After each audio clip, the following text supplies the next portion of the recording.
بسم الله، اللهم صل على محمد وعلى ال محمد. حبايبي الغاليين، عاملين ايه؟ كل عام وحضراتكم جميعا بألف خير.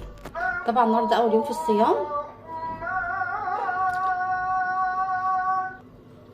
طب هتعملي بقى ايه يا رشروشه او يا ام عموره النهارده؟ طبعا دي بطاطس، تمام. وهنا دي كوسايه واحده بس هي كانت كبيره، تمام. معايا نص فرخه مقطعاها 5 قطع، يعني الفرخه 10 قطع قبل كده قطعناها سوا مع بعض، تمام. هنعمل ده كله في صينيه واحده. يلا بينا، يلا بينا نصلي على النبي عليه افضل الصلاه والسلام.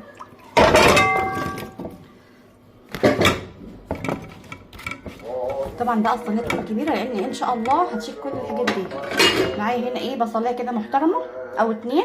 اهم شيء تكون متبله بالجمال ده اهو. بسم الله.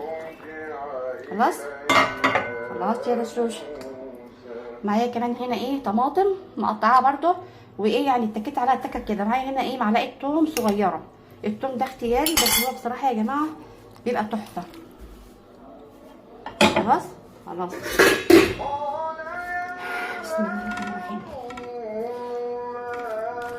طبعا لازم بقى ان انا يعني اقلب ده كله كويس علشان يندمج مع بعض. بسم الله. ده بقى شويه ملح، شويه توابل. خلاص يلا نخلطهم كلهم مع بعض. شايفين بقى جمال الحلاوه؟ طبعا نخش بقى طبعا ديت اول قطعه. بسم الله هي ماشي. عشان في ناس بتقول لي يا رشا الفرخه ازاي 10 قطع؟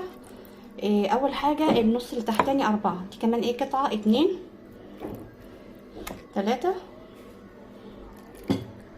تمام. بسم الله الرحمن الرحيم 4، ودي كمان 5.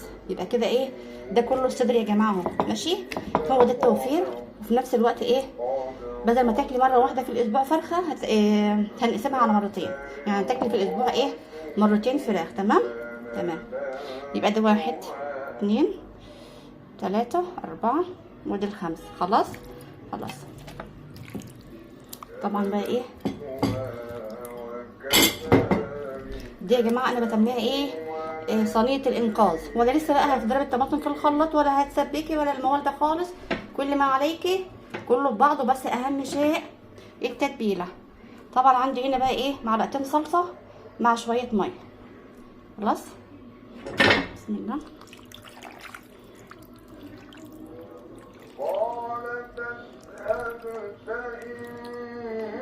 بسم الله ما شاء الله.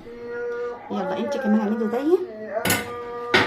طبعا بقى احتراما للصايم انا مش هسويها دلوقتي، ولكن حبيت اوريها لحضراتكم، وان شاء الله كمان ساعه كده ولا حاجه هسويها، تمام.